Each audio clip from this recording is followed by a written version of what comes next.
जय हिंद। स्वागत है आपका हमारे इस यूट्यूब चैनल में। और आज के इस वीडियो में हम बहुत ही इंपॉर्टेंट टॉपिक पे चर्चा करने वाले हैं। बहुत ही महत्वपूर्ण क्वेश्चन आपको बताने वाले हैं। यह वीडियो क्लास 7, 8, 9 और 10th के लिए बहुत ही ज़्यादा इंपॉर्टेंट होने वाला है। तो चलिए हम लोग देखते हैं कि आज का टॉपिक क्या है और उसका हम लोग सोल्यूशन कैसे करते हैं।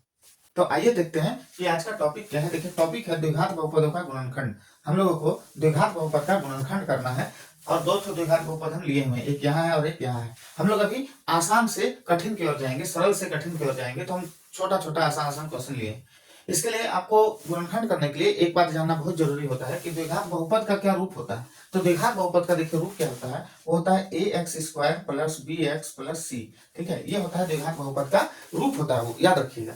मतलब समझ जाइए कि जो x² का गुणांक होता है उसको हम लोग a कहते हैं, a हो गया। और जो x का गुणांक होता है वो b होता है, तो x के साथ जो रहेगा वो b हो जाएगा। और इसके अलावा जो रहेगा उसको हम लोग क्या बोलेंगे, c बोलेंगे। तो इस क्वेश्चन में देखिए x² का गुणांक कौन है, कुछ नहीं है यहाँ पे, तो 1 है, +1 है। ठीक है, अब देखिए यहाँ x का गुणांक क्या है, तो 7 है, यानी कि +7 है। और इसके अलावा जो है वो c है, तो -12 हो गया c।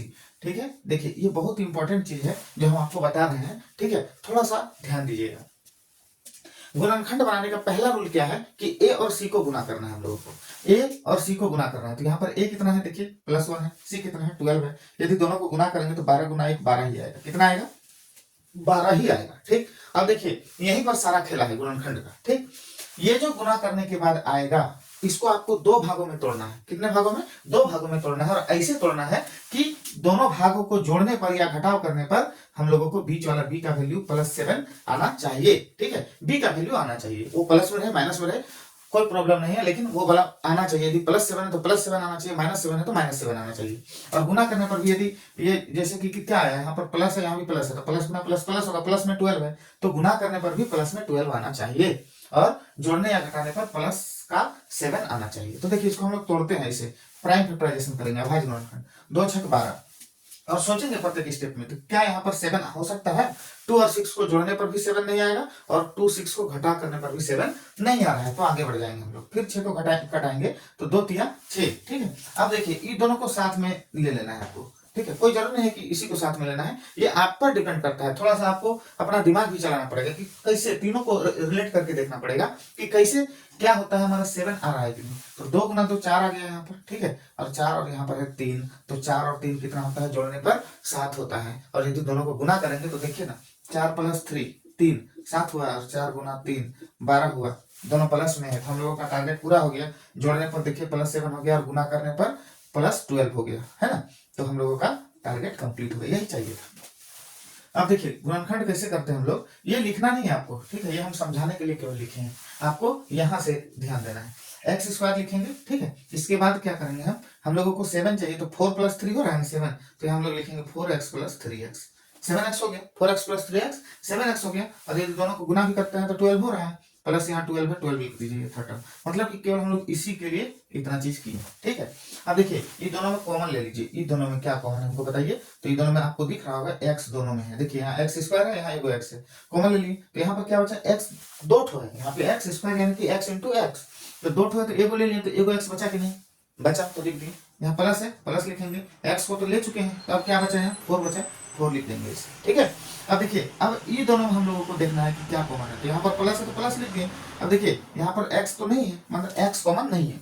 तो यहाँ देखिए 3 है, 12 है, तो 12 में 3 होता है कि नहीं, यहीं पर देख लीजिए ना कि 12 में 12 जो है, तो 12 को हम 2 2 और 3 में लिख सकते हैं ना। मतलब कि यहाँ पर 3 है, ऐसे भी 3 का टेबल पढ़िए, कितना बार में 12 आता है, तो 4 बार में 12 आता है, मतलब कि है। तो यहाँ पर कॉमन है ये, तो 3 ले लेंगे। तो यहाँ पर क्या बचा, x बचा। अब देखिए प्लस प्लस प्लस 3 4 जा 12, 3 4 12। तो देखिए गुणनखंड का एक चीज हम आपको बता रहे हैं कि यदि ये दोनों मैच कर गया तो समझ जाइए कि हम लोगों का गुणनखंड सही है। तो क्या ये दोनों मैच किया, तो मैच तो कर गया है, मतलब कि ये गुणनखंड भी सही है। तो जब ये दोनों मैच कर गया तो इसको निकाल लीजिए यहाँ से, x + 4 को निकाल लिया। ठीक है, अब यहाँ पर क्या बच गया, देखिए बच क्या गया, देखो x बच गया और +3 बच गया, x + 3। ठीक है, तो यही इसका पूरा आंसर आ गया। ठीक, गुणनखंड हम लोगों का हो गया x² + 7x + 12 का गुणनखंड क्या हो गया, x + 4 × x + 3। आइए हम लोग देखते हैं दूसरा वाला क्वेश्चन क्या है। ठीक है, तो यहाँ में हम लोग a b और c लिख लेते हैं। तो देखिए a का वैल्यू है 1 प्लस में, b का वैल्यू है +5 और c का वैल्यू है -14। ठीक है, तो हम पहला स्टेप क्या बताएं, स्टेप वाइज समझना है। पहला स्टेप हम बताए ए और सी को गुना करना है, तो आप कीजिए गुना, प्लस माइनस माइनस और 14 गुना 1 तो 14 होगा, ठीक है। अब थोड़ा देर के लिए माइनस को भूल जाते हैं, ठीक है, समझिए 14 है, ठीक है, 14 है, वो माइनस में है, हम लोग इसको थोड़ा सा आगे बाद में आपको समझा देंगे, सब समझ जाइए। अब देखिए दूसरा स्टेप क्या था कि इसको तोड़ना है और ऐसे तोड़ना है 14 को 14 को कि जोड़ने या घटाने पर +5 आना चाहिए। कितना आना चाहिए? +5, मतलब कि बी का वैल्यू आना चाहिए, तो जरूर आएगा। देखिए 2 से इसको हम लोग यदि डिवाइड करते हैं तो 2 सते 14, ठीक है, 2 सते 14 हो गया।